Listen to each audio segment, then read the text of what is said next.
2024 October 20-ന് നിലമ്പൂരിൽ പ്രവർത്തനം ആരംഭിച്ച വളരുന്ന നിലമ്പൂരിന്റെ മനസ്സറിഞ്ഞ് വളരുന്ന പ്രീമിയം ബ്രാൻഡഡ് ജ്വല്ലറി ഔട്ട്ലെറ്റ് ആയ തന്മയ ജ്വല്ലറി വിജയകരമായി 1 വർഷം പൂർത്തിയാക്കും.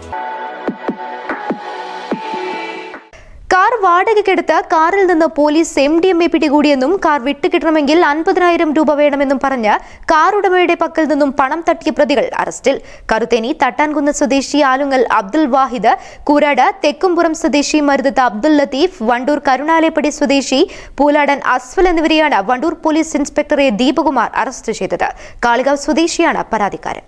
കഴിഞ്ഞ ഒക്ടോബർ 22-ന് പരാതിക്കാരന്റെ ഉടമസ്ഥതയിലുള്ള കാർ ലത്തീഫ് വാടകയ്ക്കെടുക്കുകയായിരുന്നു.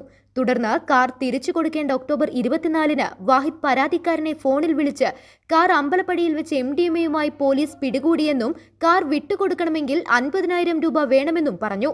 28,000 രൂപ തങ്ങളുടെ പക്കലുണ്ടെന്നും 22,000 രൂപ പരാതിക്കാരനോട് അയച്ചു കൊടുക്കാനും പറഞ്ഞു. തെളിവിനായി കാർ വണ്ടൂർ പോലീസ് സ്റ്റേഷന് മുൻവശം റോഡിൽ നിർത്തി ഫോട്ടോയെടുത്ത് പരാതിക്കാരൻ അയച്ചു കൊടുക്കുകയും ചെയ്തു. പ്രതികളുടെ തട്ടിപ്പിൽ വിശ്വസിച്ച പരാതിക്കാരൻ പണം ഗൂഗിൾ പേ വഴി അയച്ചു കൊടുക്കാമെന്ന് പറഞ്ഞെങ്കിലും നേരിട്ട് വേണമെന്ന് വാഹിദ് ആവശ്യപ്പെട്ടു. തുടർന്ന് പരാതിക്കാരൻ സുഹൃത്ത് വഴി പണം എത്തിച്ചു നൽകുകയും ചെയ്തു.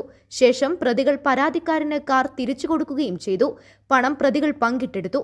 പ്രതികൾ തന്ത്രപരമായി ആസൂത്രണം ചെയ്ത പദ്ധതി തകർന്നത് പരാതിക്കാരൻ പരിചയത്തിലുള്ള പോലീസുകാരനോട് വിവരം പറഞ്ഞതോടെയാണ്.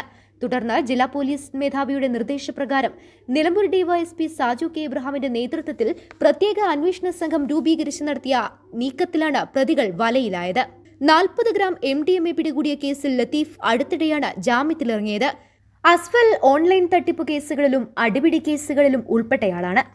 SIമാരായ Vasudevan Oottupurath, VK Pradeep, DANSAF അംഗങ്ങളായ സുനിൽ മമ്പാട്, അഭിലാഷ് കൈപ്പിനി, ആഷിഫ് അലി, T നിഭിൻ ദാസ്, ജിയോ ജേക്കബ് എന്നിവരും അന്വേഷണ സംഘത്തിലുണ്ടായിരുന്നു. News bureau, Wandoor. സ്വന്തം ഹൈസ്പീഡ് ഇന്റർനെറ്റ്, നമ്മുടെ സ്വന്തം ഇന്റർനെറ്റ്.